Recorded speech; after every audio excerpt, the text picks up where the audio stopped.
Hello, I'm Brock Stanton. I'm an expiring meteorologist and we'll be talking about multiple upcoming days of severe weather across a large portion of the plains.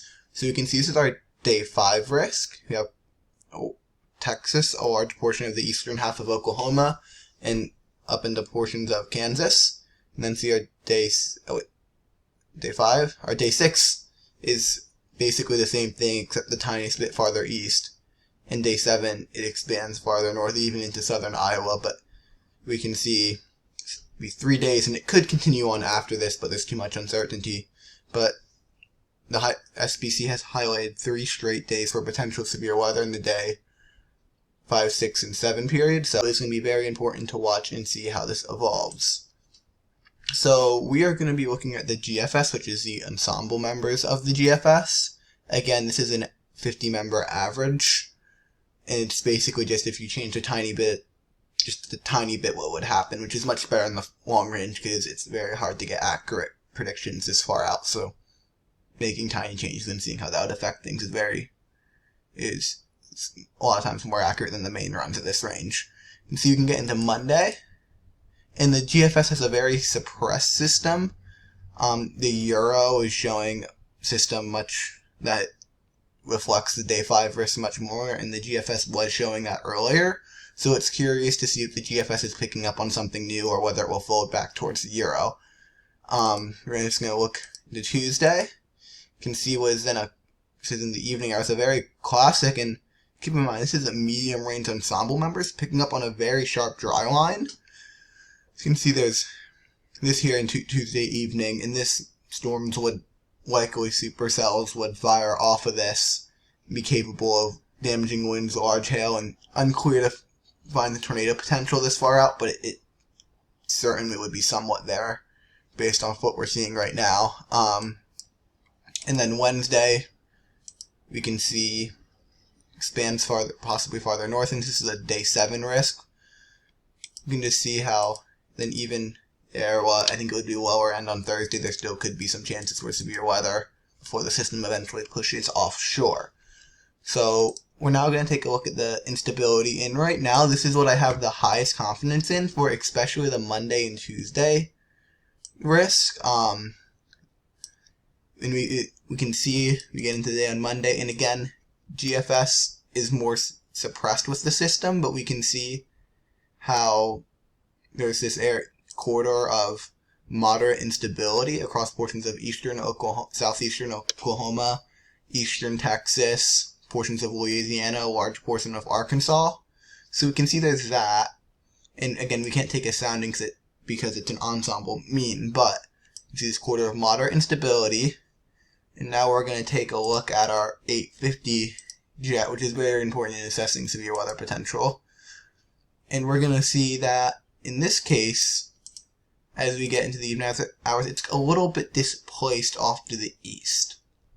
And this has been fairly consistent for Monday right now, from what I've been looking at the models, that the 850 jet might not be properly lined up over the warm sector. But things can change, so it's still important to keep an eye out. I would think at the very least there would be a large hail threat, considering the very supportive thermodynamic atmosphere for it. But we're now also going to take a look at our bulk shear and see what that looks like. You can see as we get into the day on Monday, on the GFS, I mean, there's average of like 30 to 40 knots.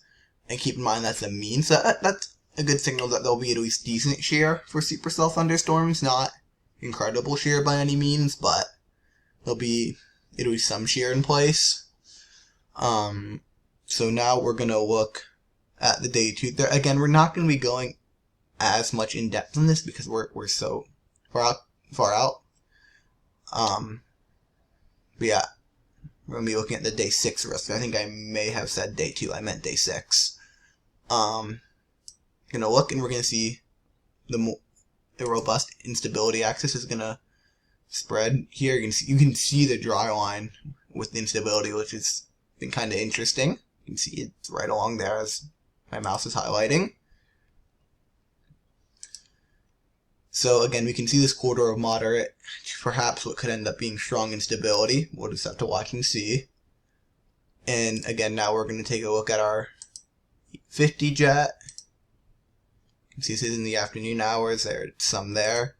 And on the GFS, you can see it definitely like 30 to 40 knot low-level jet. And this is something that's interesting to watch because so Tuesday, right now at least, models are showing a little bit of a stronger 850 jet, possibly over the warm sector, which could lead to a more tornado potential, but we're 6 days out, so we can't be sure of this. You can see that, you know, Oklahoma and Kansas on this particular ensemble run. Now we're going to take a look at the bulk shear, and we can see how, okay, it gets a little better in the evening, but despite the stronger bulk shear, despite the stronger 850 jet, there's still not too substantial bulk shear. Again, we're just going to have to wait and watch all this stuff. But between the Monday and Tuesday threat, per the GFS, Tuesday looks a little more substantial right now. But again, we're just going to have to wait and watch and keep uploading on this and keep you guys updated. So that's it on the GFS ensemble. We're now just going to take a look and see what the main run GFS shows. I know there's the day 7 threat. That's very far out, a lot more uncertain considering the fact we already have 2 days highlighted. I just want to focus on those for now, and then hopefully I'm not sure I'll be able to make a video tomorrow because I'm going to be busy, but the next video I make, I will be covering what is currently the day 7 risk. So let's look over to our GFS, and we're just going to take a look at the dew point because it allows us to see the warm sector pretty nicely. See, Sunday, there could be some low and severe risk on Sunday or Sunday night, but really the more days that have a more substantial risk are probably going to be Monday through Wednesday. You can see Monday here. You can see it's more, again, the GFS has hit further south, the risk of severe weather. We can see the moisture axis here. And then on Tuesday, it brings it up north. And look how this is a nice tight dry line. Oh, nice tight. Well, actually, it's not too tight, as tight on this, but especially up here, it gets a little more loose, organized down here. But okay, really tightens up by 0Z. But these blobs, like these areas of seemingly missing dew points, this shows storms firing. So we can see that initiation happens along the dry line. Again, what would likely be a supercell storm mode, capable of all hazards. Again, tornado potential definitely will have to be determined as we get closer. But it's certainly going to be at least some sort of tornado risk with this. Fairly confident in that. How much? No clue, to be completely honest, but there'll be some risk. We're going to look into Tuesday, the 850 jet. And we can see that on the GFS there's a little more concerning setup. A little bit. We have a low-level jet of, just check and see if exactly what we're looking at for cape here on this sounding. Very strong cape on this sounding, and we can see there's a sufficient low-level jet. So this is a somewhat concerning sounding for tornadoes. If I recall correctly, we'll check it out in a minute. I don't believe the bulk shear is too incredible on this. But we can just generally see how there's a much stronger low-level jet overspreading it on the GFS. And again, we saw that on the ensembles. And sometimes the ensembles, at least with the bullseye area, will tend to underdo the value just because it's an average of 50. But again, we still saw that signal. Oh, whoa, we jumped a little bit on hours there. So this is a more concerning setup on the GFS, but it's definitely not guaranteed to happen with this 850 jet overspreading the warm sector more. But now we're going to look at the bulk shear. We're just going to see how that overspreads. We can see in 18Z there's not too much. Maybe a little bit more further north. And by 0Z it does tend to increase them, like right along the dry line, but the bulk shear does not seem as substantial for this setup again. Currently. Again, this is all very currently what the models are saying right now. Can't guarantee that will be the case. A lot of changes will happen between now and then. So despite the low-level shear overspreading the warm sector, we don't get quite the upper-level shear to be more favorable for a severe weather outbreak. So that's certainly good news that we don't have the bulk shear and 850 jet overspreading the warm sector with moderate to strong instability. That would certainly be concerning if models did trend that way, and we will watch and see if they do. We can see how our Euro ensembles, this is our so we're now going to be taking a look at our Euro ensembles, and we're just going to take a look at that. Well, actually, we're going to take a look at the dew points first, just so we can see like the dry line. You can see this is Monday. See how it has a, especially compared to the GFS main run, it is spread that farther north. Again, you can see the dry line right there. We're going to look it into Tuesday. You can see dry line sets up almost the exact same spot. It spreads farther north, but on the southern end you can barely tell the difference between the days.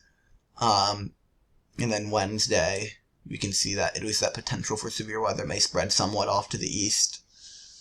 Again, I'm not going to be talking too much about day 7 just because it's 7 days out, and there's other days that we can be talking about between now and then. And the farther you're out, the more likely there are for changes. So when there's already likely changes coming the day 5 and day 6 forecast, it just would be even harder to look at day 7 and get something of substantial out of it. So we're now going to take a look at our mixed layer cape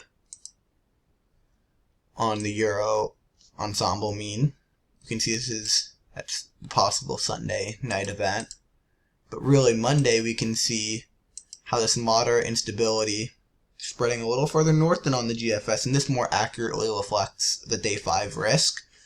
We're just going to have to watch and see how it trends. We can see here's some moderate instability.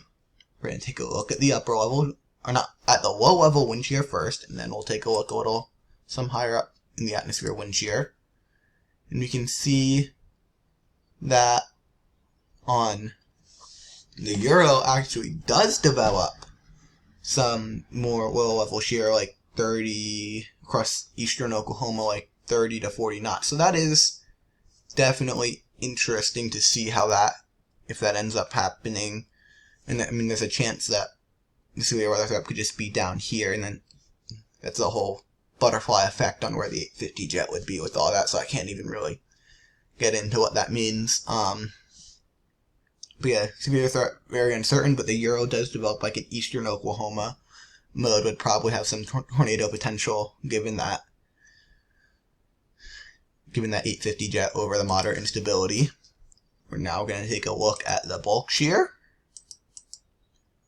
But we can still see by Monday evening, the bulk shear still isn't great. Like 30 to 40 knots, 30, 35 knots. That's definitely sufficient for severe weather, but it's not like as high end as what we're seeing for the other parameters right now.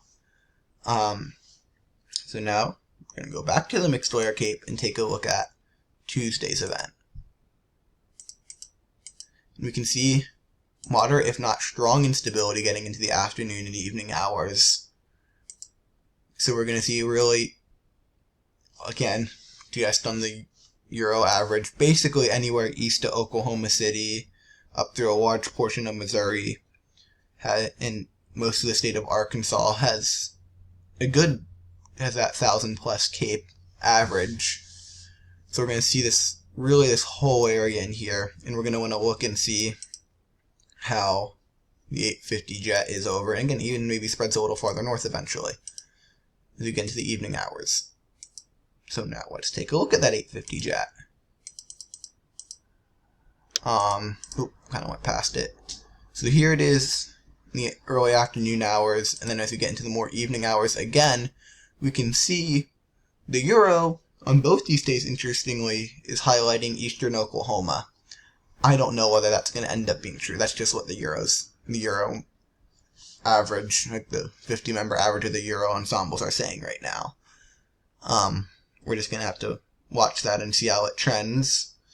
But so now we can see there is, again, at least a modestly strong low-level jet over a large portion of the warm sector.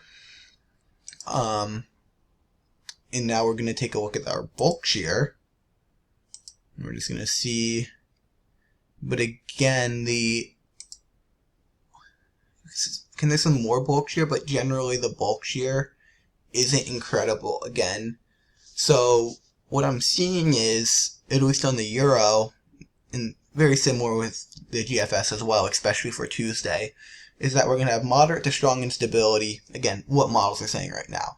Moderate to strong instability over a low-level jet, under a decently strong low-level jet, or 850 jet, whatever you want to call it. And that's going to lead to some tornado potential in those days, assuming that ends up happening. But that upper level shear right now isn't quite as robust, and we're just going to have to watch and see, because if that upper level shear does overspread now with at least that somewhat strong low level jet and that moderate to strong instability, that would be a fairly concerning setup. But at least right now, models aren't reflecting that, so that's some good news at least. I believe that is going to be about it for this video. I have to get ready to go into work in like half an hour, and I still need to edit this, so. And combine that with the uncertainty of day 7, it just really doesn't make sense to talk about it. So, yeah. Enjoy the rest of your day, and I will see you in the next video. Bye.